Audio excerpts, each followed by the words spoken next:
Red Light Falling, Episode 5.5, The Shadow of Regret. Written by Joseph and Marisha Cautilli. The novel Red Light Falling, a noir tale of redemption by John Andrews, Joseph Cautilli, and Marisha Cautilli. Book 1 of Nanite Nation series. Director and producer, Roma Gray. Executive producer credits, Marisha and Joseph Cautilli. Narrated by Joshua Banks and Shauna Lee Carton. Music by Marisha Cautilli. The cybernetics factory stands abandoned, its once bustling halls silent for about 25 years. The building had been a marvel in its day, as its photovoltaic glass turned into a rectangular energy-generating powerhouse. It supplied more than its own energy, but much of the power for a 3-block radius. Its closure followed a sharp increase in bionic machinery costs due to product and implant difficulties. The loss led to increased power costs for the area and many of the wealthy people moving from this section of town. After a brief reopening, the factory lost power and was deemed non-essential until the advent of solar roads. Dr. Falsto, a renowned expert in nanotechnology, returned to create a legendary technology promising indefinite life. However, his implants triggered a tetanus outbreak, resulting in 35,000 deaths and the factory's subsequent closure. Rumors suggest Falsto now works for Haastings Corporation. Of course he does. Everything seems to be headed in that direction. Johnson rubs his knee with his real hand. He despises getting old, especially since the war and painful separation from Jackie and his kids. Every joint aches. Sometimes even his bionic arm. Phantom pains torment him. He shuffles to the old factory, taking in its dilapidated state. The walkover has helped me clear my head a bit, but going inside will be first for me. Despite all his years in the city, he's never been this close until now. Drones hover around the factory, likely used by kids to keep an eye out for the police, especially if there are drugs on the premises. From a distance, Johnny notices the place is boarded up. He grunts and presses on, careful not to do anything suspicious in case the drones are equipped with targeting systems. Shit, Johnny mutters as he walks along the weedy dirt strip surrounding the factory, searching for a way in. I have to find Eddie. I can't let him down. As he passes the hatchery, he slips past 2 dark brown African fertility statues onto the dock. Several cargo bins catch his eye. He'd told Chin they'd smuggle the kid in a cargo container, but could 2 live in such a container for the whole trip? Down the coast, through the Panama Canal, and off to the east. He wonders if the massive freight transporters could be used to smuggle the kid out of the city. Johnny thinks, I must find Eddie, convince his mom they must leave the city for good. His mother, for someone who started as a poor beautician, certainly had to come a long way. She has a lot of attachments that she might not be willing to give up. She has the break of her life. She might not want to leave it for the kid. Or worse, she might even convince herself there is no threat to the kid. Around the back of the Citadel, muffled industrial music, laughter, and screams mingle with a vibrating sway, creating a disorienting soundscape. Johnny presses on, finally reaching the fire escape ladder. Oh, double shit with sugar and cream on top. Damn! He curses, seeing the bottom rung is too high to reach. Flustered, he searches for a solution and kicks up dust and weeds in frustration, reminiscent of his son's tantrums. Then, his boot connects with something hard, a small metal pole with a hook on the end. Clever kids, Johnson mutters, hooking the ladder and bringing it down. Quickly, he returns the pole to its hiding spot and covers it as best he can. Glancing up, he begins his ascent. The climb is grueling, each rung bringing more pain to his tired bones. Johnny pants. Too old. Too bloody old. A glance down sends a tremor through his legs. His body feels like it wants to betray him, to leap. Just another 15 to 20 feet to go. This case is going to be the death of me. The detective grumbles, sucking in a deep breath. Closing his eyes for a moment, he steadies himself before continuing. At last, he reaches the rooftop, pausing to catch his breath. Counting slowly to 10, he spots the skylight. The music and laughter grow louder as he creeps along the roof. Dropping low, he peeks over the edge. Below, the hoverboard park thrives inside the factory. A DJ with massive decks and many buttons and dials rocks the crowd with techno sounds. Johnny stares at the teens, a short and comfortable laugh escaping him. This is more than I bargained for. The scene is a chaotic blend of subcultures, retro punk, hardcore emo goth, and grunge, all mingling for an evening of pleasure. Tension coils in Johnny's gut. He has a job to do. The private eye thinks, this tightening in my stomach ain't from the food it chins. Play it cool, Johnny. Different styles and different ideologies mixed for an evening of pleasures. Techno sounds reverberate as the band plays with hyper-extended instruments, a trend that started in the early 21st century. Teenagers dance in the enormous hall and on the walkways of the second and third floors. From where Johnson stands, they appear like a sea of red and orange snakes moving to and fro. Surround XXX blast speakers powerful enough to blow out windows 2 miles away adorn the walls, and several half pipes are erected for boarders to show their skills. The vibrating swish sound is the teens hovering up to the lip of the ramp, flipping the hoverboard and executing impressive tricks. Impressive, Johnny mutters to himself. If they get caught, they'll be in trouble. However, not too many people venture out this way. They usually stick to Chinatown, never heading to the old warehouse and factory space. A metal ladder heads down into the building. Johnny approaches it. He has to do this subtly and quietly.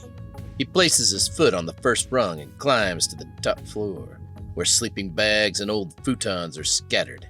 He admires these kids. They've created their little world, a refuge from the constant strain of city life, and they don't seem to be harming anyone. I like their style.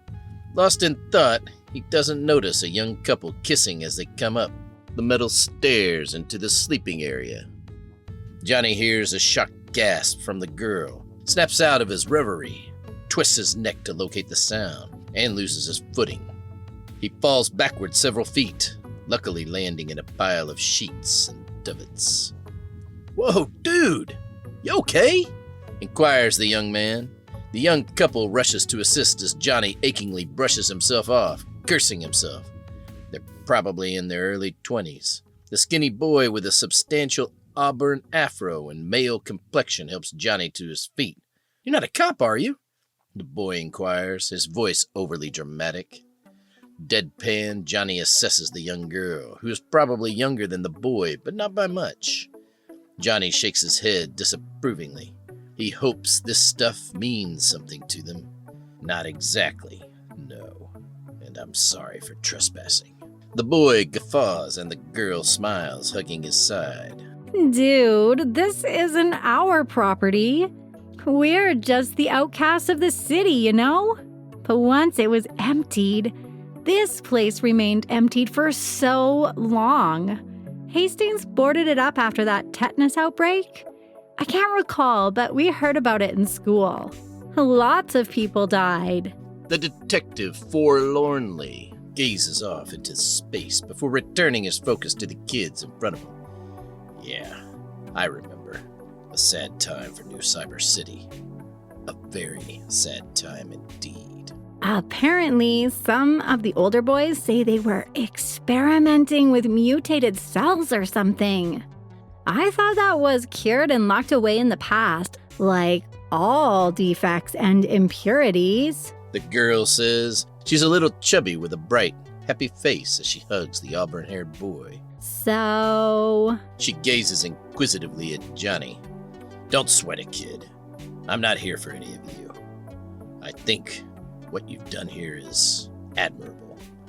My kids would probably like it. No, I admit. I'm a private detective. He flips his badge and the teens take a gander. Johnny Johnson. I'm searching for answers to questions that haven't even formed yet. A missing kid case. Somehow, some way, it links to Haastings Corporation. The mutant gene, power, yada yada. Johnny swallows, his throat feels parched, and his lips are dry and cracking. Already the kids seem to be working something out in their heads. Okay, Johnny, I believe you, dude. You got a good aura. My name's Benji, and this is Lucy. The boy holds out his hand. Good aura? The way Lady Luck keeps shitting on me, kid. I'm surprised. But he shakes the boy's hand all the same. So, do you know if anything was missed when they cleaned out of this place, or... Okay. I'm clutching at straws, I know. Johnson shrugs. The kid reaches out his hand and gives Johnny a fist pound. News on the line. They cleared this place well and properly. We've had people come and go. Most eventually leave as they age. But old Davy is still here. Maybe you'll want to talk to him.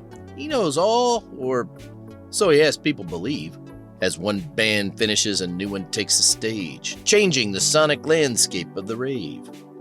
The sound shifts from techno to straight edge. The band Cyber Wars covers an old song from the last century, Ghost by 7 Seconds. A crowd slightly different from the first swarms the floor. It's a mix of anarchists, skaters, and gothic ghouls. Many in the mosh pit sport a giant letter A painted in red on their backs. The visuals resemble crass more than minor threat, but the music suggests otherwise. When the band finishes a song, they roll right into another 7 Seconds cover. Walk together, rock together. At the song's beginning, the lead singer dives into the crowd, who catches him as if he's weightless. He's spun by the crowd to the back of the pit and then returns to the stage unharmed. Sounds good. Johnson coughs out and follows the two young lovers down the metal stairs and along the walkway to another set of stairs leading to the second floor. Johnny thinks, keep it together, old man. You're getting closer to the answers. They stop, and Lucy grabs a soda and pops into an open room with a small bar. Here, you sound as dry as a desert, detective. Thanks, Lucy. Johnny croaks, accepting the soda. He drains it and smacks his lips. Much needed. Thank you. Benji and Lucy stroll up to a door at the end of the second floor and knock 3 times. They pause, then hit again, but only once. They wait, hearing the locks jerk back. Benji turns, looking embarrassed in front of Johnny. Old Davy, he's a bit on the paranoid side. I see. Aren't we all in this day and age? Johnny mutters. The place and the crowd remind Johnny of his youth. He feels very relaxed and calm. Benji shrugs, yanking a piece of spearmint gum from his pocket and popping it into his mouth. Before he can say anything, the door opens a crack. Who's that? He's cool, old Davy. Relax. Lucy hugs him and eases past. Mr. Johnson, dude, allow me the pleasure to introduce you to the eldest of our little tribe, Old Davy. Oh, I have to admit, I was expecting someone around my age or older with that name. Johnny chuckles as they enter the room, and Old Davy closes and locks the door again. The room has a chill. Johnny worries he has offended Old Davy. Sit. Let's see what we shall see. Just jerking your chain, man. Old Davy cracks a laugh and points to some old beanbag chairs. They sit in a circle in a row that looks like a cross between an office and a records library. Stacks of boxes full of files and papers clutter several standing shelves along one wall. The other wall has bookshelves filled with proper books made from paper. Johnny whistles as he glances around the room, taking it all in. Wow, books. Old Davy seems delighted. His smile widens. Books haven't been around for about 7 or 8 years. It all went to technology and digital. Books got banned to save more on paper. Even though there was a petition that the government ignored. Managed to salvage some of my favorites, though. I keep them stacked here, may I? Johnny hesitantly asks. My pleasure, replies old Davy. Oh, and before you ask, I am 36, hence the old. Johnson stands up again, wincing a little as he does. He feels a bruise or two coming through on his sides. So, how did you get this gig? Old Davy gazes at him for a long moment. Johnny's face is deadpan, so Davy can't tell if he's kidding. I was an audio engineer. One of the early sound jockeys. Tried to integrate human perception, the physics of sound, and the art of music. They used to call us steam jockeys. Steam jockeys. Science, technology, engineering, arts, and math. We were the science geeks who occasionally thought outside the box, mostly interested in the creativity of the mind and the way to mix science and music to transcend the body. I see. Science is the new religion. It replaced magic when kids played J.K. Rowling's Quidditch on hoverboards. Science had once again succeeded where magic promised and failed. Well, it was better than those fake-me-out Quidditch leagues where people jumped around holding brooms under their legs. Oh, I agree. Johnny shoots back a lame grin and then catches sight of a book on the shelf. Well, I'll be an ass writing a human. A Philip K. Dick book. That's some good stuff. I tried to get his things in my teenage years. I wasn't too well off, so I'd look in used bookstores and the like. Nice collection. Very nice. Johnny sits down again. Okay, dude. Deal is, this guy needs some info, like yesterday. Benji pipes up, leaning forward. They chose the most oversized beanbag, almost like a couch, so he sits beside Lucy. That's so. Old Davy studies Johnson, taking in the bashed and haggard older man. Johnny feels the judgment, and it gets him to remember how lonely he has felt lately. Now, you a cop or social Peabody? Johnny coughs and hands his ID over for the younger man to peruse. I'm a private detective. I got a mother worrying her head over her runaway boy here. Johnny takes his ID back and shows them a photo of Eddie. They all stare hard at the photo, shaking their heads. Sorry, he has never come through here, Lucy declares as she hands Johnny the photo. The response is pat, polished. Silence sweeps into the room for a few moments as Johnny appears thoughtful and sad, almost to the point of giving up. He thinks, damn it, what now? Johnny sighs. Everything seems to point to Hastings. That's why I'm checking this place, and why these kind kids here brought me to you. Hastings, the business gods of the new world. Every greedy little finger and toe, I might add, is buried into every pie they can make a profit from. Public transport and technology. And I hear they even got shares in most of the well-off store chains across New Cyber City. They're damn near crushing the little man, bastards. Johnny can't help but admire old Davy's rant. He feels the same on a lot of levels. And that's just the stuff we know because it's in our faces every day. But we all know that viruses work underground. Benji shakes his auburn fro in anger. Abso-goddamn-lutely, Benji. This place, for instance. On the surface, it was a cybernetics factory with a run of bad luck. But it is a building with secrets, oh yes. Old Davy jumps up and rummages through the vast collection of files and boxes in his shelves. Bear with me. Aha! Here we go. He walks back and sits with several bits of paper and a small ledger. In here, you'll find the details and all the finances that went in and out, and to whom may be interesting. He flips through the pages of the ledger, searching. Here he is, Benny Glover. Johnny thinks, his heart pounding with anticipation. This had better be useful, as I can't let Eddie down. The fiendish woman could kill him. Time is running out.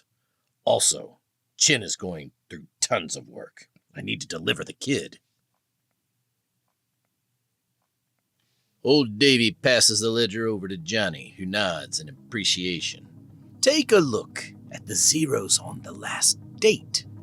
Johnson raises his eyebrows. He hopes he is heading for a break in this case. Something, anything to lead him to the missing kid. Now, if I had that sort of credit, I'd be up for life. They all chuckle, a moment of shared understanding breaking the tension. What say you, detective? A payoff? Hush money? Or Benji asked, curiosity piqued. With that amount, it's not a salary. So, I don't know. Johnny stares hard at the names on the page, willing something to stand out.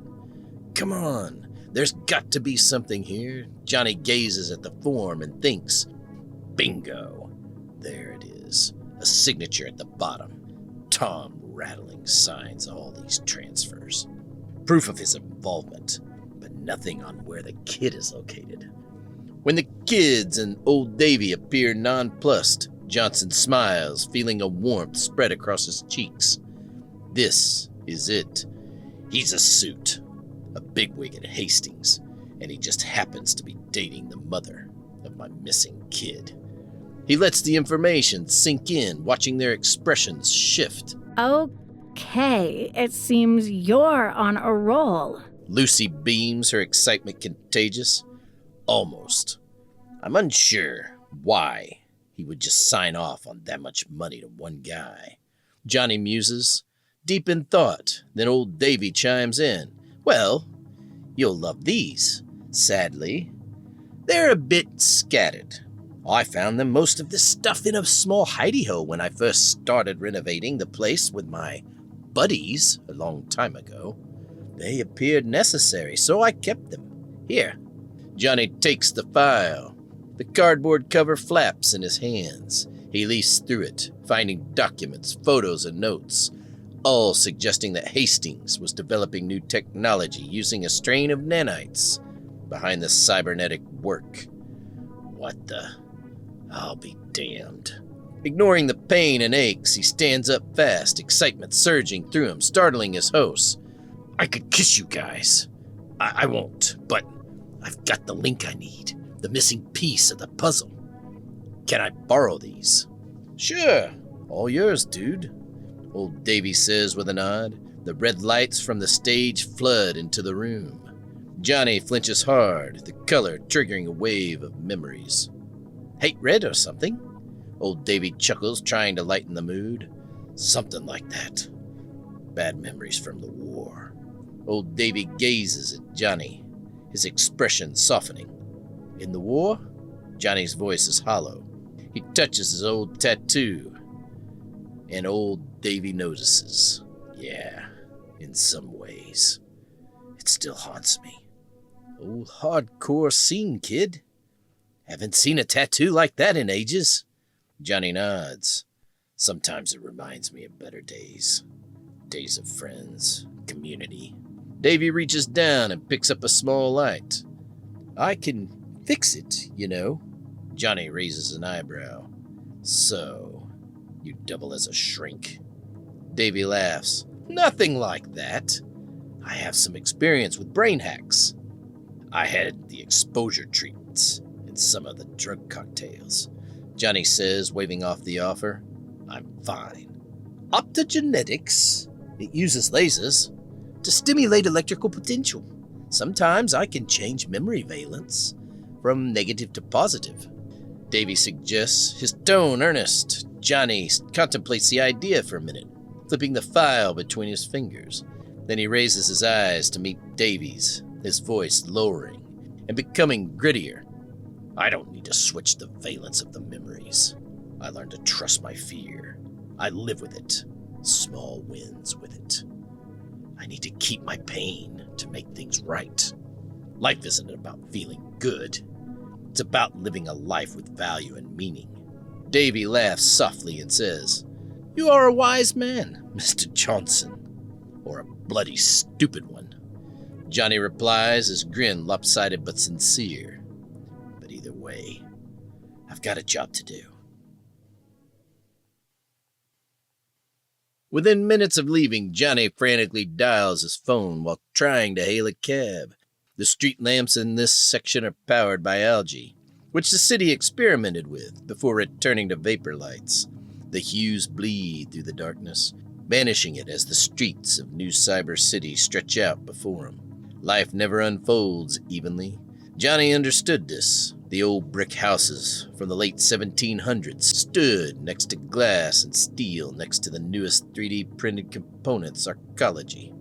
The skyscrapers stand as both art, technology, and their design.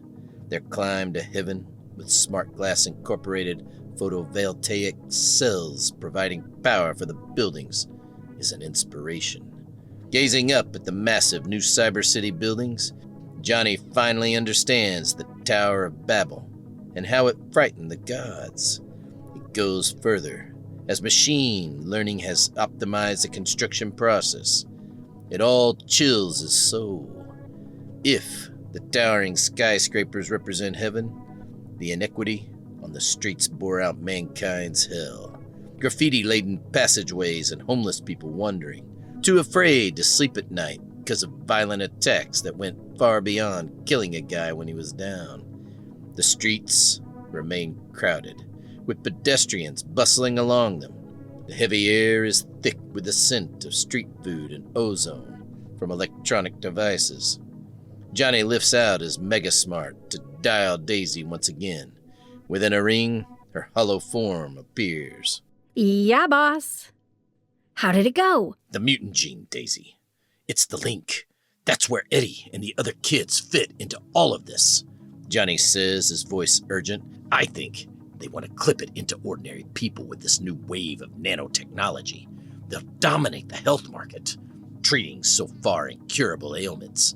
But knowing Hastings, there will be a price, a hefty one. Johnny jogs over to the cab he just hailed. Daisy's holographic image bouncing along as he jogs. He can feel his heart pounding, adrenaline and excitement coursing through him. Holy crap, Johnny. This is big. But if they need the kids, then why kill them? I have not quite figured it out yet, but I think it is to prevent the competition from getting the kids. Anyhow, I think of the present children. Eddie appears to be the last. I saw a bunch of requisition forms signed off by his stepdad to track the other children. Now, tracking doesn't mean killing, so I need to get a tie in there. Johnny is winded as he walks along. Daisy, please check on Benny Glover. His address, what he does now, whether he is still an accountant for Haastings Corporation, the whole shebang. Johnny instructs, his voice firm. Johnny gets into the cab and tells the robot driver to just drive for now. He feels tension in his body, his muscles tight with the urgency. Anything else, boss? Daisy asks, her voice echoing in his ear. The words wrap around him too tight. Yeah, Daisy, I need it yesterday. Johnny, I found out some stuff about Hastings and the nanites. Daisy begins, her voice steady but with an edge of concern. Let's just say I am incredibly stupid about stuff like that, Johnny declares, running a hand through his brindle hair. Daisy nods quickly. Makes sense. I know a few people who understand nanites and how they work on aging, including me. Johnny, honestly, I would be guessing. There is something about correcting mitosis and allowing telomeres to continue at the same length without shortening. There are many fundamental biomolecule changes. I could go through all the stuff I found in the library on those processes, but I would be guessing at more than half of it. I understand. Let's say he took the nanites, and now he is one supercharged dude, right? You found that out in his diary. Basically, yeah. Remember batteries? You know, Johnny, given Hastings' condition, maybe it is the reverse of what you say about the effect. Perhaps the gene suppresses something about the nanites, making them more effective. She winks. Maybe. I guess it doesn't matter either way. Think he is immune to bullets? Johnny asks, his voice lighter, but his eyes serious. His eyes shift to a towering skyscraper in front of him. The building integrates nature into urban structures, a vertical garden. The effect of the garden lessens the stress on Johnny almost instantly. It reminds him that jungles, even urban ones, are part of the human condition. At one point, 30 years prior, the city briefly pushed developers to create urban gardens in their works because they improved air quality, reduced urban heat islands, and offered aesthetic and psychological benefits to city dwellers. Still, the corporate council eliminated such requirements to help businesses expedite building. Don't know. Probably. Okay, avoid the guy. Johnny acknowledges, running his good hand over the back of his neck. He rubs it briefly to loosen the tightness, then pushes his hand through his hair again. Thanks, Daisy. I think this might help. At least, it sheds some light on the situation. Good night. Quickly, Johnny pays the cab driver and emerges onto the streets of New Cyber City. Johnny feels the weight of the task ahead pressing down on him. He has made a lot of progress improving Hastings' involvement, but this brings him no closer to getting Eddie out of town. He thinks, okay, I got Chin lined up to help. The kid, get aboard a ship, but it does no good if I cannot get to the kid and convince him to go. He has made little progress in finding Eddie. His to-do list flashes across his mind, each item more daunting than the last. Ugh, I have to get Eddie on that ship. It needs to be clear, simple, and straightforward. Maybe I should visit Black in the hospital. If he is awake, I could ask what leads he has pursued on Eddie. No, he is probably still in a coma, and I am sure 427 will be there. Man up, Johnny. Maybe it is time to go back to the Hastings building and see if you can tap their intel on the kid and the woman they hired to kill him. His jaw tightens as he sets off into the night, determined to see this through. The sanguine moon hangs enormous in the night sky. Eddie feels the adrenaline coursing through him as he floats up to a high rooftop above a local apartment building. He sits, wild thoughts attacking him, fiercely gripping the sides of his temples as if an acute pain were needling into his brain. At 11 years of age, he is a wreck. His body aches, cuts and bruises cover him, and he feels like he's at least 80. On the lonely rooftop, in a dark corner, Eddie White cries. His tears flow until his pain turns to anger. A horrible metallic taste fills his mouth. His bottom lip is split open from biting down hard, and now blood seeps into his mouth. He spits and rubs his hands over his face, frustration growing. Eddie wonders, why did it have to be this way? Eyes tinged with rage, Eddie still feels a weakness inside. His wounds throbbing. He gropes in the dark for a piece of spearmint gum, hoping to briefly distract himself from his worry and wash away the bitter taste of blood. This was neither the tone nor the tenor he was looking for. There was no reason to suspect Tom, he tells himself, as denial begins to creep in. The gum passes his jaw and the minty flavor fills his mouth. But something in his gut says otherwise. They didn't mention his name. Maybe I'm just being childish. He lets the thought linger, hoping in vain that someone or something will pop up and tell him differently. But nothing does. Eddie waits on top of the neighboring apartment building until the last of the mercenaries leave. Even after the cars are gone, he debates returning because he knows the police will soon arrive to determine what happened. They'll come soon, he thinks. Gotta stay hidden. Part of Eddie is scared to death. These mercs were playing for keeps, but he has his powers to keep him safe. Maybe. Finally, he gets up, ascending with just a thought, and a soft red light dimly glows around him. Then it hits him. Herbert Jones. Justin wouldn't go to the house. He probably fled to the other apartment. So, he heads back to Justin's apartment. I don't want Justin to think I'm some muted freak or super being to be feared. He lands about a block away and strolls back to where Justin is waiting for him. The 11-year-old decides it's not cool to go all superhero. It would be much better if he walked. Just be normal, Eddie. Try to act like everything's fine. Be like everyone else. As he starts walking, the weight of his actions hit him. I've killed people. God, does this mean I'm going to hell? This is bad. It wasn't my intention, but it happened. I'm the cause.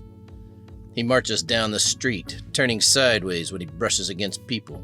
They stop to stare at him, several asking if he's all right. He never stops to respond.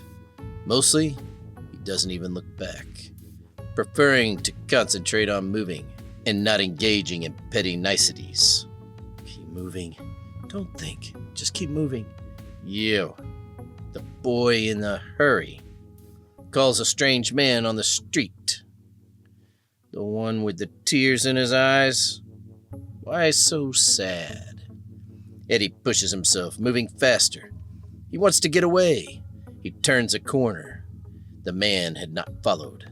Still, he starts to run.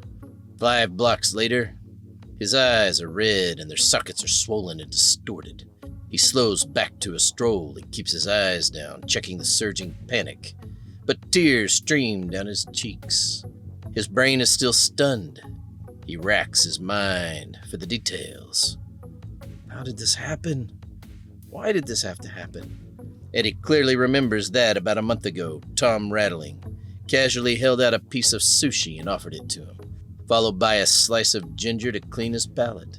The man is a sociopath who turns off all feeling and care at a whim. Now, the man plans to kill him. Eddie wonders if his mother is also on the list. What am I going to do? How can I protect her? The thoughts swirl in his mind, relentless and unforgiving. The streets take on an ominous tone. Danger lurks everywhere. He feels completely alone. Cautiously, Johnny waits outside, staring up at the colossal Haastings Tower. The neon lights reflect off the sleek photovoltaic glass, making the building shimmer like a futuristic monolith. The photovoltaic glass supplies most of the power the building needs. Staring in, Johnny just needs to make it inside to the guard's desk and work the computer. Several guards rotate between the station. He sees the new guard heading back with food in his hand, ready to cook his night meal. This is his chance. Once in the office, Johnny rushes to a computer. He jacks into the system with his implants, fingers flying over the virtual keyboard. The room is filled with a soft blue glow from the holographic screens. The security office is sleek and minimalistic, with semi-transparent walls and automated furniture that massages, heats, and adjusts to the occupant's needs. Sitting on the chair, Johnny hits the massage function for his lower back, then scrolls through the list and discovers Dr. Lui plans to have a party to remember. The now deceased Dr. Haastings. It serves as confirmation to Johnny. So, the old man is dead, huh? Well, shit. Oh well. Johnny quickly places his name on the invitation list, but then hears someone approaching the room. 2 voices, a hand on the knob. Panic surges through him. If caught, he could be sent to prison, and Eddie's chances of survival would drop drastically. He needs to act quickly. In the corner stands a sepia-colored coat rack with a dark wooden base. Johnny slides himself behind the door. As he does so, he steps on the wooden base of the rack. His ankle gives briefly. He bites into his bottom lip to stifle the shout. forcing its way up and out of his throat. But as his ankle gives, the rack falls forward, losing its balance, and the weight of the coat hauls it over. Shit! Shit! Johnny leans into the wall, discomfort pulsing through his body. He knows this is the dive of Bouncing Benny, a sleazy ex-accountant and money launderer known for his corrupt nature. Benny keeps his ear to the ground, and while he suspects, Johnny needs to know what Haastings Corporation is getting out of this mutant kid thing. A blood-curdling scream pierces the air, making Johnny's heart race. The sound is followed by the crash of smashed glass. Johnny backs into the wall as a body falls through the glass panel of the office door. Bouncing Benny lies across the shattered glass, blood dripping from multiple cuts. Johnny gathers his wits and bolts as the culprit darts down the hall. As he heaves open the door with the dangling body, Johnny sees the gleaming blade stuck in Benny's back. Poor schmuck. Probably never saw it coming. Johnny draws his gun from the holster under his arm and gives chase. He is tall and well-built. Johnny's frustration mounts. This bastard killed the guy with the ear to the ground, costing him crucial information. Stop, or so help me, I'll blow you away. The man pivots and jogs backward, taunting Johnny. Frustration burns in Johnny's gut. The perp's casual attitude infuriates him. Johnny thinks, does this idiot think I won't pull the trigger? Johnny shoots out one of the man's kneecaps. The laser burns through, driving the man down, yelling, cursing, and spitting with rage and agony. Johnny strolls to him, the man kicking and rolling in pain. Johnny has seen worse in the war, people who kept fighting despite injuries. He can't take a chance. Tears stream down the big man's face. His skin turns pale as blood pours out of the hole burnt in his knee, staining his pants. You're a big boy, ain't ya? Shit. Why'd you kill Benny? You work for Hastings? The man with the short, spiky blonde hair glares up, muttering what sounds like a curse in Russian, and jumps up, supporting his weight on his good leg. He lunges at Johnny. Johnny staggers back from the attack, his gun falling from his hand as his head smacks the wall. The impact cracks the hallway wall, and Johnny feels the sting of broken flesh. Johnny shoves the big Russian, slamming his booted sole into the man's busted knee. The kick sends the man screaming. The Russian's arms fly out wildly, but he still manages to land a punch on Johnny's jaw. Hobbling away, the big guy heads farther down the hall, where it ends in a window and a flight of stairs going down 4 stories. Johnny spits a glob of crimson blood, tonguing one of his back teeth, feeling it wobble from being punched loose. Damn it. Do you know how much the dentist costs nowadays? Shit! Johnny rushes the big guy, lifting him with force. Before they can stop, they smash through the large window, raining glass and spots of blood down on the asphalt below. They fall several feet. The innocent bystanders of the neighborhood stop and stare in shock and awe. Some dial keys into their digital phones as the 2 men fall. Luckily, their entangled bodies come apart as they get closer to the ground. As they hit the red nylon awning of a local shop, Johnny's mechanical arm catches on the large nail jutting out of the wall, keeping him in place momentarily as the big Russian is vaulted off the awning onto the spiked security railing. Most of the watchers drift away but hear the squish, yet he still screams and curses as Johnny awkwardly gets himself down and walks over to the dying man. Johnny shoves him hard on the railed spike, which protrudes from his chest. Blood drips off the tip. The man's chest resembles a raw steak.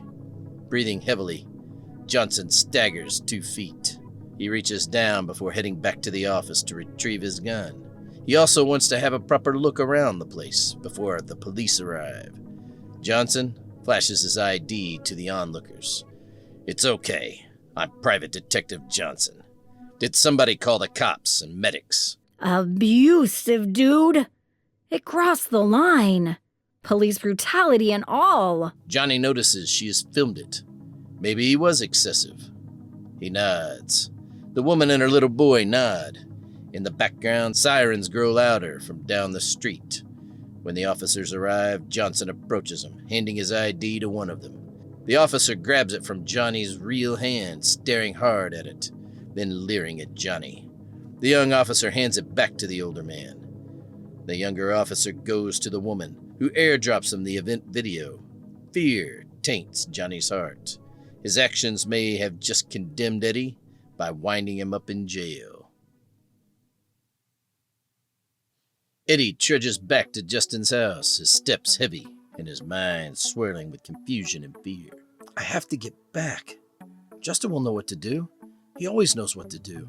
The streets feel darker and more menacing than usual, each shadow seeming to reach out for him. He keeps his head down, avoiding eye contact with the few late-night wanderers he passes. Just keep walking. Almost there. As he approaches the house, he sees the makeshift barricade Justin mentioned. It's a sorry sight, but at least it's something. Eddie takes a deep breath and pushes open the door. Oh my God, dude! Are you okay? Like, what happened? Justin's voice trembles as he fights to keep his composure. He doesn't want Eddie to think of him as a coward for not coming to the rescue. He decides to tell a little white lie to save face. I came home, and the place seemed a little messier than usual, so the door was kicked in. You were nowhere to be found, so I searched the area, but I didn't know what to do. I came here. I think they raided this place as well. I have no idea how they found it. Dude, I'm glad you're here. Are we safe? I mean, they hit both the house and the apartment. Well, they tried before, so they probably will try again at some point. Justin grabs Eddie and drags him into a brotherly embrace. Eddie winces, and Justin immediately loosens his grip. You're hurt! Who did this? I'll get him! Eddie jerks away, bewildered, and sits down, his face pale and eyes wide. They're dealt with. Got painkillers? And some fizzy? Justin hurries to sort Eddie out, his hands trembling as he bandages the worst wounds. Eddie recounts what happened, leaving out the gruesome details of the finale at his hands, or mind. Justin fills Eddie in on the mercenary action after he left. The door's sorted. For now, the warden gave us some food to lodge there for the night. Not practical, but hey, now thinking about it, I got something for you. Protection. Justin marches out of the room to the adjacent hallway closet, pulling out an old cardboard box wrapped in twine from the shelf above the clothes. He loosens the strings as he sits on the floor next to Eddie. Follow me. The older boy insists and walks into the hall. Eddie notices a series of peeling old posters in the hall, primarily movies from the past 20 years or so. He takes several more steps and follows Justin into his room. A computer is plugged in on the far wall, and in the center sits a twin bed with disheveled blankets on top of it. Here! Justin thrusts out a gun. Don't need it. That's honorable. It's based on the notion that others plan to give you a fair fight. Look at this place. There's no reason to believe they will. They stormed us. Are they hot? Eddie feels a bit of worry the guns might have bodies tied to them. These were my dad's service pistols. I kept them. I said they were lost when the cops came to get them after he was killed. I don't know why. Some part of me wanted them to remind me that my dad was a good guy. Justin loses focus and stares off. A few seconds later, his eyes refocus. At the times, it was like a big screw you to the cops if he hadn't been pulling another long shift. If he hadn't gone into that deli. Ifs, buts, bloody whats. Sorry, man. Really tough break. With a sigh, Justin stands abruptly holding two guns, aiming at nothing before him. A tear streaks down his face. His shoulders shake as he struggles to keep his composure. Seeing his distress, Eddie stands and pats Justin on the shoulder to calm him. Justin sits back down, followed by Eddie, and breathes a heavy sigh of relief. You keep one. Hide it under your mattress or something. The auto has a full 18-shot clip. I'll have one of the others. There's a box of ammo up in the shelf for the revolvers. These are for protection. Protection only. We're on our own in this world, but now we got each other's backs. The world is ours for the taking. Justin's eyes are intense, a mix of determination and fear. Eddie nods, feeling the weight of the responsibility. The room is silent except for their breathing, the gravity of the situation settling over them like a heavy shroud. They share a moment of understanding, knowing that from now on they have to rely on each other to survive. This is it. We have to be ready for whatever comes next. We will! I don't want to die, you know? I know. Exhausted, Johnson spends the next 2.5 hours in the worn-down police station, recounting his story. The station is a shadow of its former self, with flickering neon lights casting eerie shadows on the grimy walls. The once sleek, transparent walls are now cracked and stained, covered in grime and graffiti. The night shift officer, Reds, is not sympathetic or even says he hopes the guy goes after Johnny's license. Johnny thinks, damn night shift is the worst. Sighing, Johnny ends the encounter with, I'll keep in touch. I'd rather you not. After repeating his tale multiple times and the arrival of his attorney, Romanoff, Johnny is finally released with a promise to return in 3 days for further questioning on the incident. Thanks, Romanoff. Johnny, I'm not sure this is at all handable. You should go down with aggravated assault with intent. The reality sets in on Johnny. He could get time for this. He needs to control his anger. On release, Johnny checks the clock on his bionic arm. He has an hour before the Haastings party he plans to crash. Knowing his new injuries are far beyond Patch's meager skills, the detective heads to Mike's pub.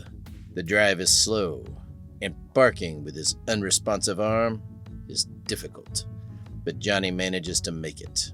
He assesses the front of the broken brick and wood building. The pale, peeling yellow paint on the outside wall says, Mike's Pub. Johnny heads to the door. The bouncer, a burly man with a square jaw and wired teeth, sits in his chair, checking people's IDs as they enter the bar. Crowded and smoky are the two most common thoughts Johnson has when he thinks of Dirty Mike's Pub. When he enters the tightly constricted space, he finds the room lined with people, and he needs to force his way to the bar. The jukebox blares Centurion's 41's Dance Zone. Pale yellow and green light bathes the room. A 72-inch television on the wall playing a local sporting event catches Johnny's eye, but the sound is turned down to the point it cannot be heard over the music and people shimmying through the crowded bar. An Asian man about a third of Johnny's age bumps into him. Very sorry, sir. The man presses his hands down the sides of his orange and blue outfit. Not a problem. Johnny replies as the Asian man darts with two Rastafarian dudes to his table. Impatiently, Johnny continues forward. As Johnny eases his way to the bar, he feels his feet sticking to the non-slip plastic flooring. It's as if drinks have been cast to the ground repeatedly for years and never cleaned up. All that remains of them is the sticky flooring. It perversely reminds him of the floors in the booths of a peep show. An air conditioning system lines the walls on the far side of the bar. The only window to the joint lies next to it. A wasp is building its cone in the corner of the window pane. On the outside of the bar, blood on the bar's wall is neatly absorbed into the fabric. Mike. Mike's eyes dart up from the bar and says, Johnny, good to see you. Thanks, Mike. Scotch, neat. And I need some help with my arm. Before becoming a bartender, Mike had been in cyber implants until he lost his medical license for performing unnecessary surgeries.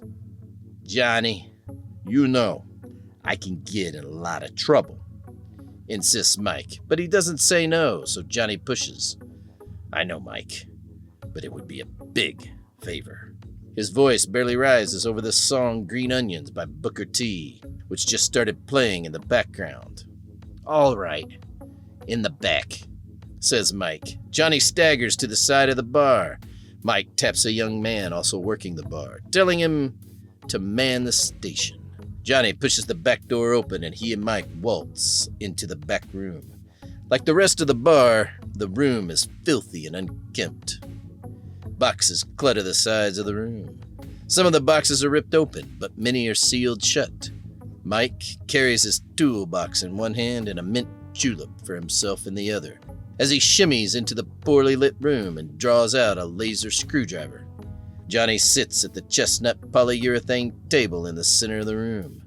Once seated, he lays his arm on the table and unrolls his sleeve, exposing the ripped faux flesh mechanical rotors and circuits. Wrinkling his nose, Mike sees the sparking and comments. "Looks pretty nasty, Johnny." "Yeah," Johnny replies, trying to turn his arm up to expose the underside. "I did this earlier today." "Given your life, someday you gonna come home in a full body cast." "Not at all." "How'd you do that?" "Believe me, you don't want to know. Make your situation your worse." Nodding in agreement, Mike places the toolbox on the table and pops it open. He reaches inside and yanks out long-nosed pliers. "Here we go," Johnny thinks, bracing himself for the inevitable pain. "Just one more fix, then back to the case." Mike grabs a piece of the circuit on Johnny's arm while bringing the laser screwdriver to one of the gears. Johnny's heart races, his breath shallow. "Just like old times, eh, Johnny?" The ex-surgeon jokes, but the words hang heavy in the air. "Let's hope not," Johnny replies, his voice tinged with unease. His eyes dart around the room, taking in the clutter and grime. He feels a knot of anxiety tightening in his chest. "You're probably right," Mike acknowledges. Johnny winces, his mind drifting back to the last time Mike fixed his arm. It was also in the back room of a dingy place, but not a bar. They had both almost died. Johnny was working bounty at the time, helping the police track down a serial rapist who killed the girls when he was done.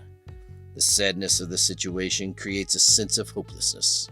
Then Mike lifts a small box and takes out a syringe. He holds the needle at eye level. "As I try to fix the arm, it might spark. That could cause some nervous system problems like being hit with a strong taser. This will block the effects. It's a neural blocker," Mike says. Johnny nods, his jaw clenched. With the needle poised to enter just above his implanted arm, at the shoulder, Mike pushes it in and then presses the plunger with his thumb. Drawing out the needle, he places a cotton pad over the wound and presses it hard. Apart from a mild flush, Johnny raises an eyebrow. He makes no direct responses at all. He doesn't know what to say, so he changes the subject. "How long is this going to take?" "At least an hour. This is delicate work." Mike's hands flare, and the jolting sparks in Johnny's arm make him feel uneasy in the stomach. "You know, you got some real neural damage here, Johnny. It could produce some permanent neurological problems. You need the veteran administration doctors to look at this." A few minutes drag past. The revelation is stunning, and it takes Johnny time to digest it. He ponders. Neural damage. Permanent. Many thoughts vie for his attention. Johnny's fingers on his flesh hands squeeze together, and he lets out a false laugh. His eyes dart around the room, searching for something to focus on. "You need to take better care of yourself," Mike states, his voice softening. "For a minute there, you sounded like Jackie, Mike." Johnny's voice cracks, and his face lights up with a smile, though it doesn't reach his eyes. "Maybe because we both care about you." Embarrassed, Johnny starts to hem and haw. Mike passes him a glass of pure water, the A1 type not typical for customers. Johnny takes the cup, grasping it with his fingertips, embracing the cool liquid as he sips. Holding it in his fingertips, he stares at the clear liquid. He dabs his sleeve against his lips. Johnny takes a deep breath and raises the glass to his lips. She has left me at least 20 times and always come back. Johnny, you collect weirdos. I know it's part of the job, but it's kind of frightening. Where are you ever going to find a woman that puts up with that? In some ways, you're lucky to have her. Yeah, she keeps trying to get me back. The last few years swell in his mind like an impossible nightmare as his eyes glaze over as he remembers. She can't get you back, Johnny. At least not like before. Part of you died in Iraq. I know, Johnny says, and his body flinches as the jolt of pain goes through his arm where Mike is working. He lets out a tirade of curses as white flashes in front of his eyes. I never cheated on her, you know. Johnny's voice cracks with emotion. His eyes welling up, Mike lifts his gaze and says, Of course not. That would require you to be alive.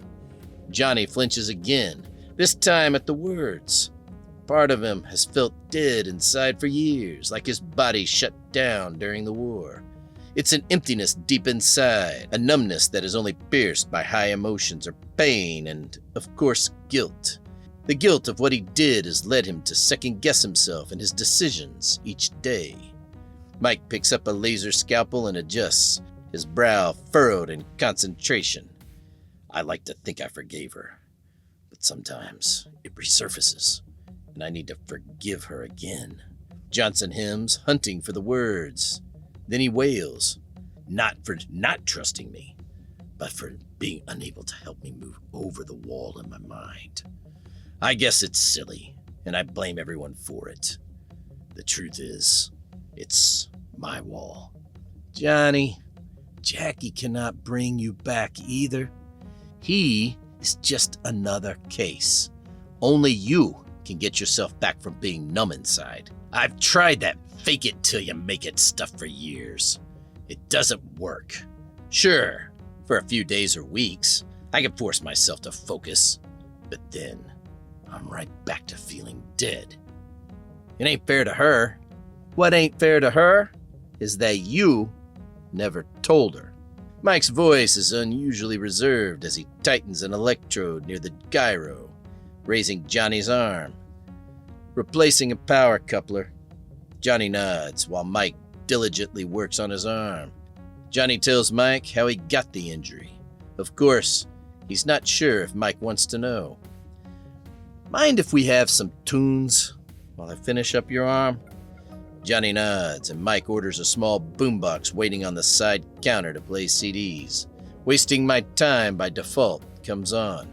Steadies the nerves while you're working on something like this, you know? Discouraged, Johnny tries telling Mike how it was. But when he's halfway through the story, the knob on the door turns and Mike's old lady, Cindy, waltzes into the room. Johnny, I'm not sure this is at all handleable. You could go down with aggravated assault with intent. She leans into Johnny and gives him a swift kiss on the cheek. Johnny snickers, but his eyes betray his worry, sucking in a deep breath. Mike says, I know, but he's hurt. Look at him, for Christ's sake. Mike, you shouldn't be doing that. Hi, Johnny. Nice to see you again, asks Cindy, but then she quickly adds, Why couldn't he go to the hospital or urgent care center like everyone else? Mike huffs at the sound. She turns and heads for the door. Okay, that should do it. Have a quick drink before you leave? No hard stuff yet. Sorry. Got coffee? Mike's eyebrows shoot up comically in an inquisitive way, as if it were his brows asking if the old man would like a coffee and not the voice of the man. Optimistic, Johnny chuckles. He can't help it. It bursts forth like a crash of rhinos into a full-scale laughing fit. Maybe things aren't so hopeless after all. Johnny calls Daisy but gets her answering machine. He hangs up without leaving a message. Finishing his second cup of coffee and allowing the neural blocker to finish its course, he sits with Mike as he shows him a DVD. This is just part of what is going on, Johnny murmurs, but he doesn't finish his thought. It takes 20 minutes to go through the DVD, but what Johnny sees shocks him to his core. They are bringing young boys and programming them for war. It's the oddest thing to watch kids, no more than 12, blowing things up with their minds, or lifting massive objects with just a glance. After looking at the DVD, he knows he has the perfect blackmail material to make Hastings back off and let the kid go. Johnny breathes, relaxing slightly, and says, "Mike, can you make me a copy of it?" "Sure, Johnny," says Mike. While most would have missed it, Johnny has known Mike a long time and immediately picks up the concern in his voice. Johnny turns to Mike and gives him a small wave. "Thanks, Mike. I was never here." "Understood, Johnny," Mike replies, his eyes reflecting the seriousness of the situation.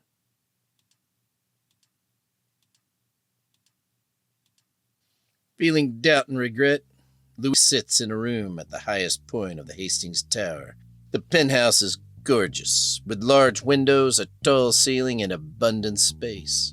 The magnificent golden interior captivates her. The brown and yellow leather furniture, simple yet elegant, table, lamps, and thick purple drapes in the background all contribute to the luxurious ambience. A massive installation in the middle of the room and a lifted bed offer a perfect spot to catch some sleep and enjoy the view. The LED lights give the space sweet retro 80s sci-fi vibes that fit the concept perfectly. If she had one complaint about the room, he kept the room slightly too cold during her time with Robert here. She has turned up the heat now, along with the lemon brill scent. She'd spent the last 2 hours crying over Robert's passing, even though part of him was with her now. Tonight, she would throw a party. A real soiree to remember Robert by. There's also a desk where she can work and a wardrobe for her clothes. It's an ideal setup for the room, even if it might not fit in a tiny apartment. The colossal LED light stripe and chandelier on the ceiling add to the feel. The furniture's curved design creates a beautiful contrast. The room isn't cluttered. It has a spacious white couch, a chair, and a table in the middle. The LEDs on the floor are a nice touch, complemented by the laminate flooring and the windows that occupy an entire wall. None of the elements stand out alone. They all work together to create a smooth, relaxing environment. Glossy, metallic finishes, clean, soft lines and shapes, and reflective surfaces are the hallmarks of this futuristic interior design. AI-powered smart technology and automated systems also play a significant role in the room's charm. She remembers glorious afternoons of lovemaking with Robert in this room, and now the pain of his being gone leaves her with feelings of emptiness. If that was all she felt, then it would be enough of despair. But for her, the matter is far worse. She never understood the pain Robert felt in resisting the nanobots. Her faith is shattered. Still, Lui struggles to control the surge of power the nanites place on her. Her body trembles as the energy pulses through her veins. She clenches her fists, her knuckles turning white, and her breath becomes ragged.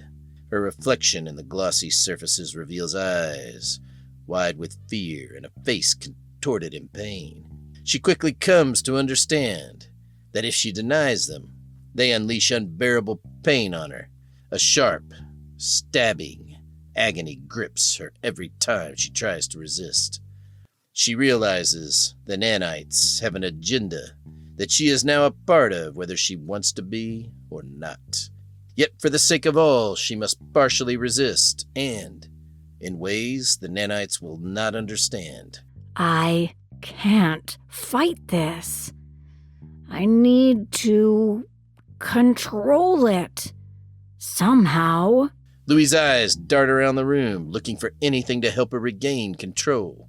Her gaze lands on the simple yet elegant table and she forces herself to walk over to it.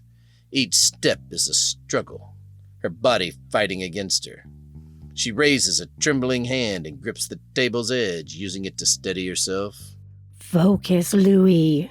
You can do this. You have to. Robert said once that alcohol helps tamper down the control. Biochemistry change, he said. Maybe I should give it a try later. The nanites sense her determination, the pain subsiding slightly, giving her a moment of respite. But she knows it's only temporary. They're testing her, pushing her to see how far she'll go. She takes a deep breath, trying to center herself, to find some semblance of peace amid the chaos inside her. I have to understand them. Maybe then I can find a way to live with this, to control it. Where the hell was Turtle Dove or that idiot detective in finding the kid? Deep inside, she knows now why Robert never directly went after the children. It makes sense to find and harvest them instead of killing them, which would greatly anger the nanites that swarm in her system. Images swirl in her mind, and she thinks of the anti-power of the Star Children. Robert believed their genes could counter some of the nanobots' power. Louis's thoughts are a whirlwind, but she knows she can't resist the fear. She straightens up, squaring her shoulders, and lifts her chin. The pain is still there, a constant reminder of the power within her, but she refuses to let it break her. She's more potent than that. She has to be, for herself and for everyone else who might be affected by the nanites' agenda. One step at a time, Lui. You've faced worse. You can face this, too. The huge mansion is surrounded by thick foliage, an odd sight in such a big city. But who can figure out the rich? The mansion is named some casa that Johnny can't pronounce. His quad approaches the fence. 2 quads are ahead of him, and a stream of paparazzi quads line the side of the road. They sit there like devious creatures, calculating a plan to get the most straightforward picture of the new queen of Haastings Corporation. Waiting his turn, Johnny takes a piece of gum from his pocket, sticks it in his mouth, and chews. It's almost dark when he reaches the gate. He flicks the high beams of his quad. The first quad is waved off to the side. Johnny guesses their invitation was declined. But the second quad goes through the gate and up the dirt road past the foliage.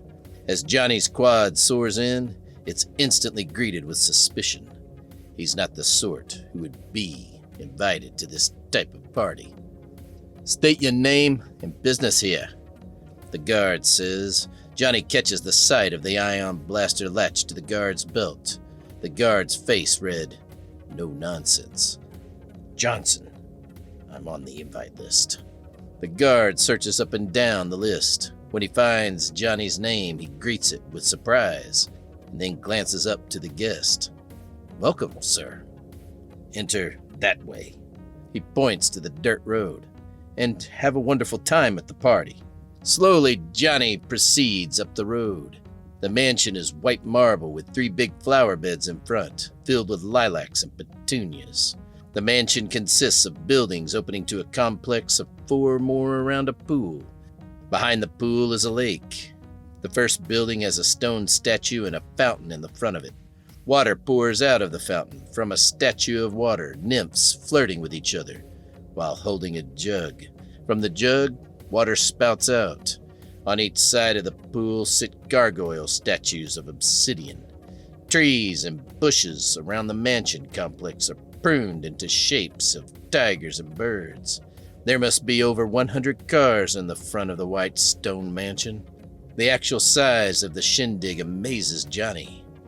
When he drives to the front, a valet meets him. He gets out of his quad and tips the valet to take it.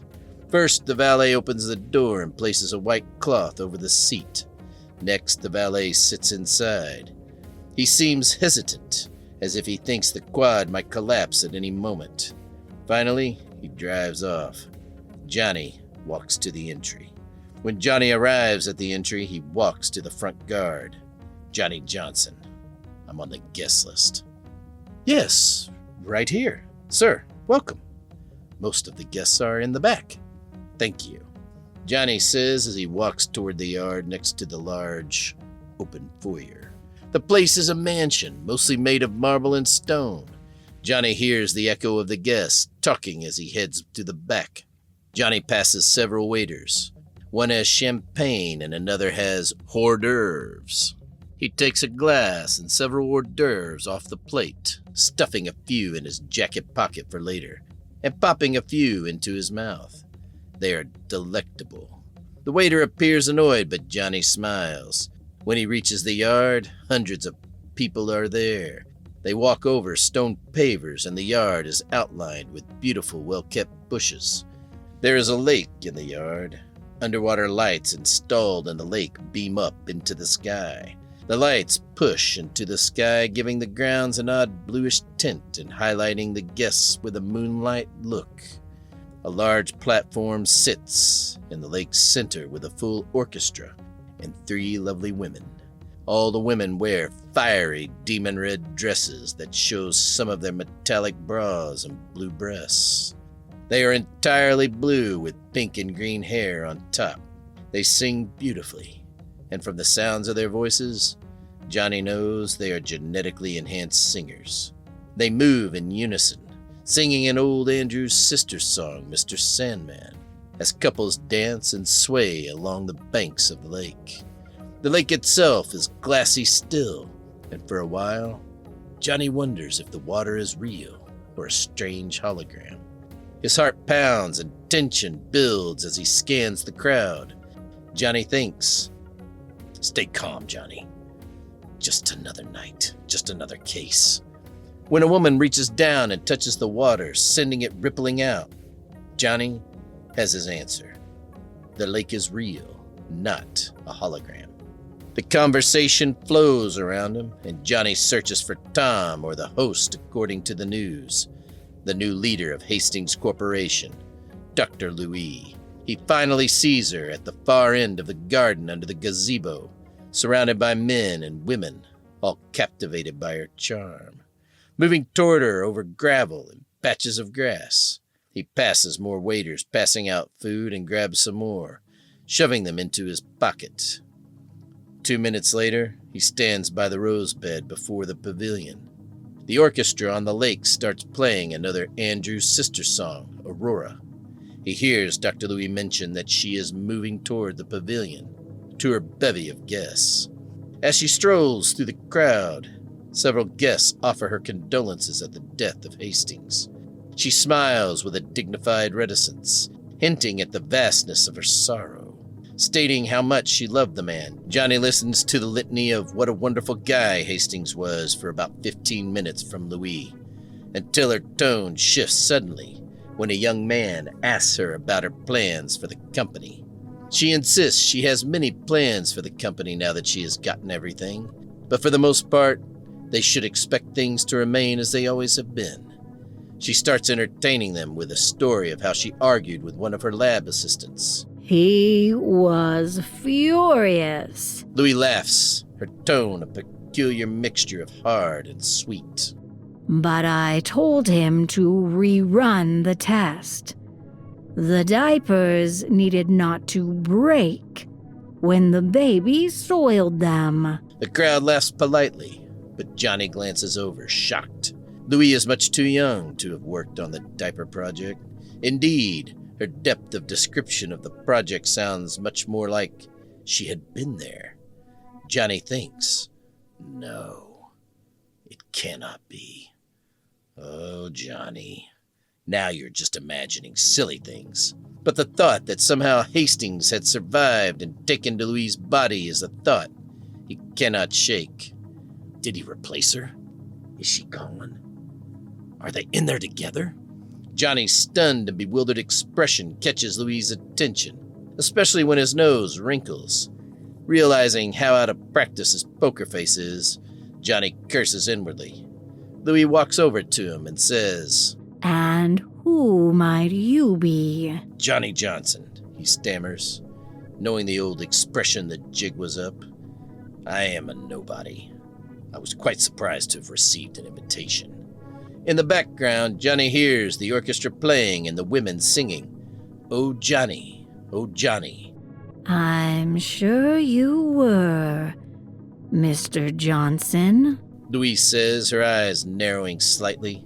What do you do for the company?" Johnny stammers, dropping part of the ruse. It's a well-rehearsed strategy by the gumshoe, which often prevents him from being killed. "Well, ma'am, I don't directly work for the company. I am a consultant to one of the people who works for the company. I am a private detective." "I've got the feeling you play dirty, Mr. Johnson." "I've been known to, but I prefer to play it straight. The nanobots tingle in her blood and jolt Louis' brain." "Well, Mr. Johnson, this is a company party." Louis says, motioning to one of the waiters. "Stefan, please escort Mr. Johnson out. I think there might have been some confusion on the invitees. Please inform Carl Long. He needs to be much more careful in the future." Then she turns to Johnny. "I apologize for the mix-up. This is a private company party. To make it up to you, Stefan, give him one of those free gift certificates for a massage. We want to treat our consultants well." Johnny forces a smile. "Thank you. I understand, ma'am. And congratulations on your ascension, or transcendence, or whatever you are calling it." As Stephen approaches, Johnny feels the tension in the air, every muscle in his body tightening. "Can I ask one thing before I go?" Louis nods. "I know you guys do a ton of work on nanotech. Are there any gene sequences that interact with nanobots? Make them more effective? Or can the nanobots splice specific genes to place in recipients to enhance their functioning?" A momentary frown crosses Louis' lips, but quickly disappears. "Indeed, Mr. Johnson. Both are possible. Good night." Louis shoots him a curt glance, but quickly returns to a smile, soft giggle and pleasant tone. "If you will excuse me, I have some guests to attend to." "Good night, Robert." Stephen grabs his arm and twists him to the door, but not before he sees Louis cringe. Johnny thinks, "I'll take that as confirmation. This isn't over, Louis. Not by a long shot." The night's chill seeps into his bones as he's escorted out, the haunting melody of Mr. Sandman echoing in his ears. Leaving Johnny's side, Louis steps into the dimly lit room, a piece of Haastings seething within her. Every muscle tenses as she senses Johnson's suspicions. He knows something is off, but hasn't pieced together the symbiotic reality of the nanobots yet. She curses silently, her eyes narrowing. Johnson's a threat, no less dangerous than that kid, Eddie. Damn star children are rising again. The nanites will not tolerate it. But they offer humanity its only chance. The star children, genes unassimilated, could spawn a nightmare army, a dreadful force in the final battle. But if integrated into her nanites, they'd become the key to victory. Yet, indecision gnaws at her. Friends are few, enemies are plentiful, and direction is elusive. Johnny's a long shot at securing the kid, but long shots are all the nanites permit humanity now. She dare not interfere. As she moves, her heart pounds in sync with her hurried footsteps. Think, think, think. The current child in the tank will not last long, and something about his gene sequence blocked assimilation. Upon removal, the starter dissolved into a non-reproducible, inert matter. Her mind races, scrambling for a plan to neutralize Johnson. Perhaps a cushy position at Hastings would sideline him. But who's she kidding? The man's history speaks for itself. He wouldn't bite. She bites her lip, her jaw clenched tight. Androids clank onto the stage, their movements a jerky, discordant dance. A robotic diva croons Nessun Dorma from Tyrannodot. Her voice, a synthesized soprano. Her faux skin glistening under the spotlights as she caresses her cheek, adding an eerie touch to the performance. Meanwhile, Johnny's being led to the gate, complying without fuss, but snagging a few more bites from passing waiters. Louis's mind is a whirlwind, decisions to make, threats to neutralize, and time is slipping away.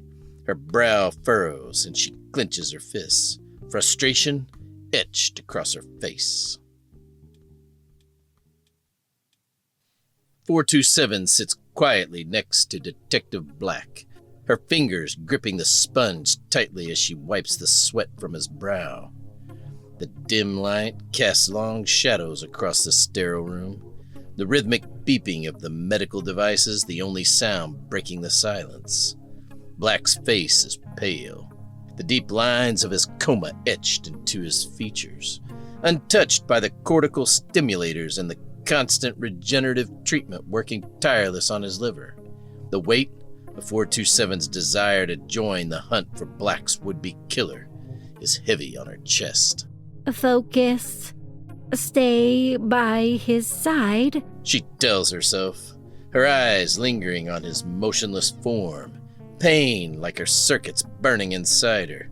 She knows she can't leave, not until he awakens.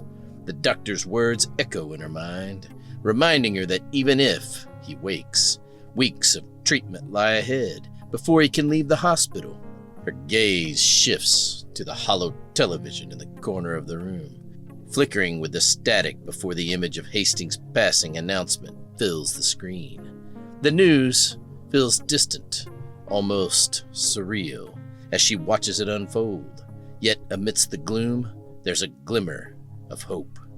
She leans in closer, her hand gently touching Black's arm, willing him to fight, to come back. You're doing great, Black, she whispers, her metallic voice soft and loving. I know you can hear me. I need you to keep fighting. We've been through so much together, and I can't do this without you. Remember that time we cracked the Ryan Blue case? It seemed impossible, but you never gave up. That same strength is going to pull you through this. I'm right here with you, every step of the way. She notices a faint flicker in his eyelids, a slight movement that wasn't there before. Her heart leaps, a small smile forming on her lips. He's fighting.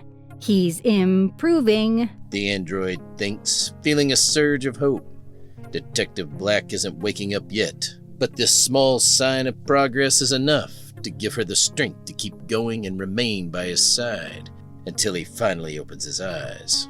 I believe in you, Black. She continues, her tone full of warmth and reassurance. I know you are probably thinking, will she shut up already? And I should. But I want you to know that just because you see me as a she and not an it makes me deeply grateful. You see me. A black, oily tear runs from her eye. We've got a lot more to do, and I know you'll wake up and join me. Just keep holding on. Okay? For me. 427's words hang in the air, a quiet promise, and a beacon of hope in the darkness. Outside the mansion, Johnson waits as the valet returns his battered quad, a relic that mirrors his disrepair. He slides into the driver's seat, eyes fixed on the phone on the dashboard. Ruff doesn't even begin to cover how he's feeling. He takes a swig from his flask of whiskey, the burn doing little to dull the ache inside. In his mind, this isn't just a case. It's about Jackie. He's missing her with an intensity that borders on desperation. Get it together, Johnson, the detective demands of himself, trying to shake off the emotion. For years, he convinced himself he was merely coasting in his relationship. But now, he understands that coasting means you're heading downhill, fast. His heart pounds as he presses the keypad. There it is, his ex-wife's number, still on speed dial. He's always justified it, saying it was for Joe and Katrina's sake, though their numbers are saved too. He stares at Jackie's name, the thumbnail of her smiling face floating on the screen, a cruel reminder of what he's lost. Deep inside, Johnny still loves no one but Jackie. Just do it. He urges himself, but his thumb hovers, paralyzed. The memories flood back, each one a jab to his gut. He shuts his eyes, feeling the sting of tears. She won't want to hear from you now. It's too late. A wave of bitterness washes over him, mingling with the fear of growing old and alone. Each passing day feels like life slipping away. Time and energy he can't get back. His mind drifts to a flashback of Joe growing up, the years slipping away too quickly. He sees Joe as a toddler, his chubby fingers gripping Johnson's hand as they toddled through the park. The first time Joe rode a bike, Johnson ran alongside, heart pounding with pride and fear. In the awkward teenage years, Joe's voice cracked as he asked for advice on his first date. Johnny thinks he deserved more than I gave. With a heavy sigh, he snaps the phone shut and leans back, staring at the ceiling of the quad. My family has been quick to judge my failures and, sadly, slow to forgive. Hell, I guess I deserve it. Johnny hates his self-obsessiveness, a sign of weakness. Coward. He berates himself, feeling the familiar wave of self-loathing. He had chickened out again.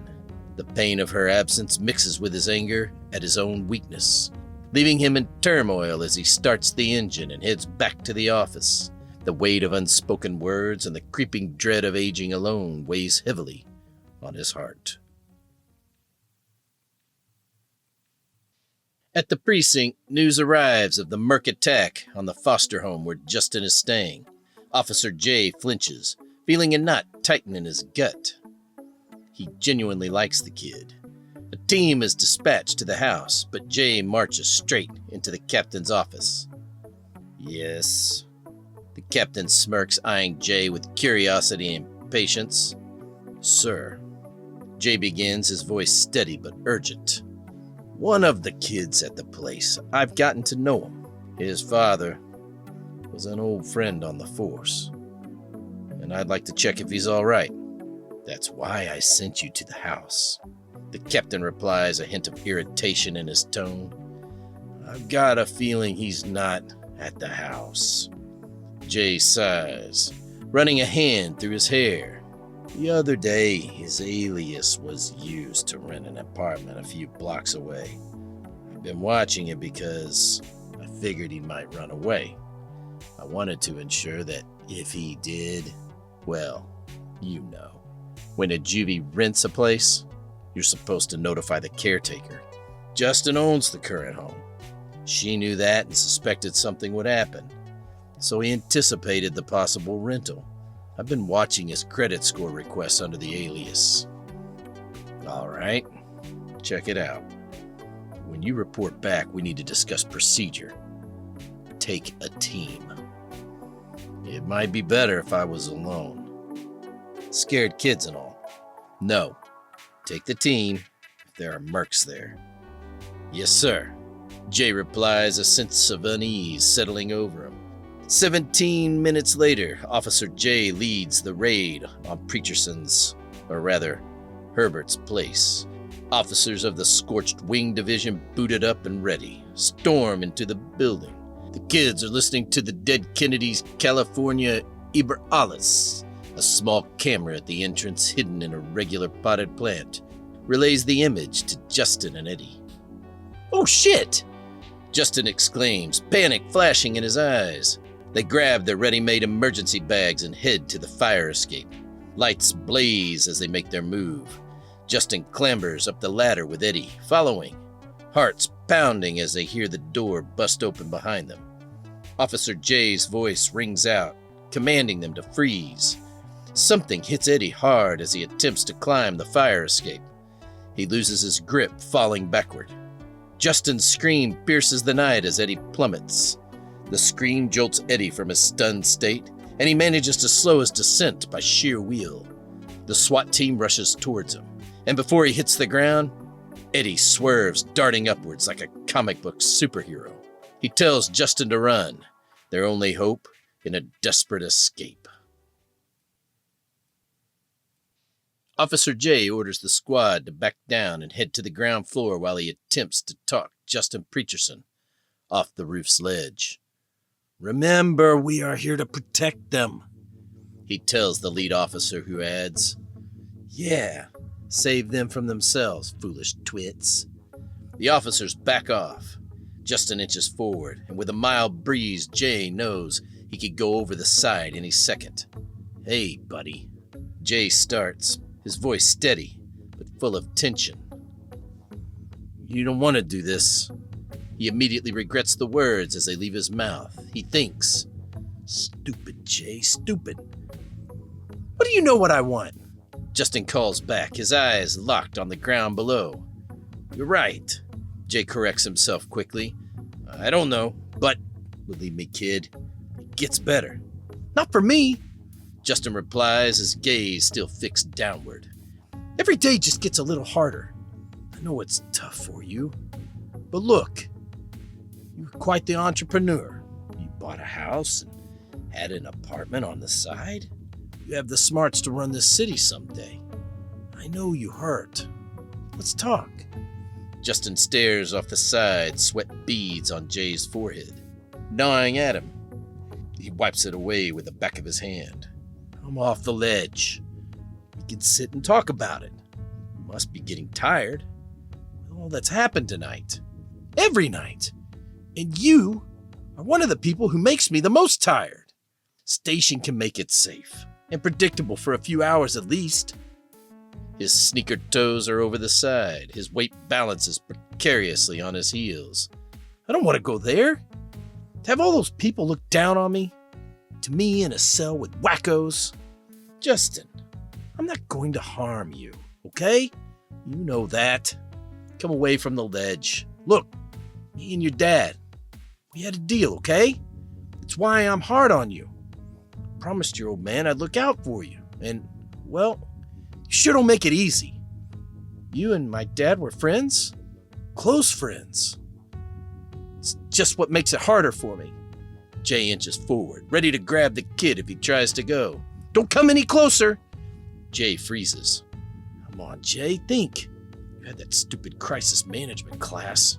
Think of something from it to use." The officer's mind spins.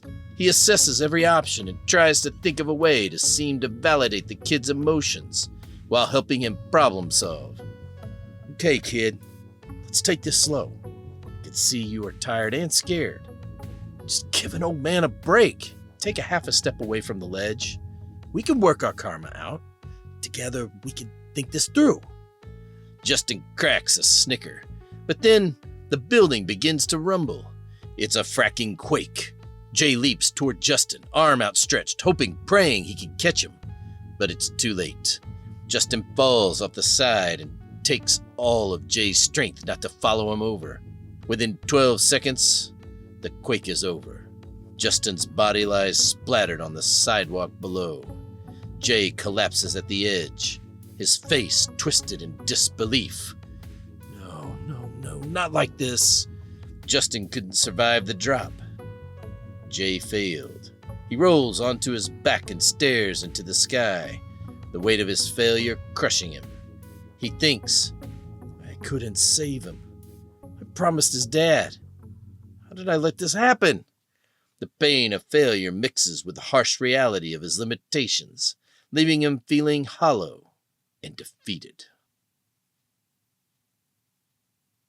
Thank you for listening to Red Light Falling, Episode 5.5, The Shadow of Regret.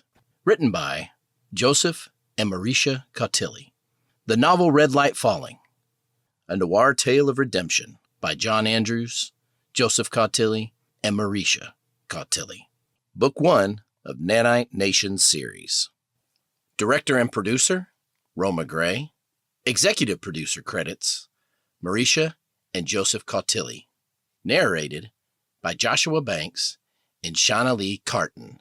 Music by Marisha Cautilli.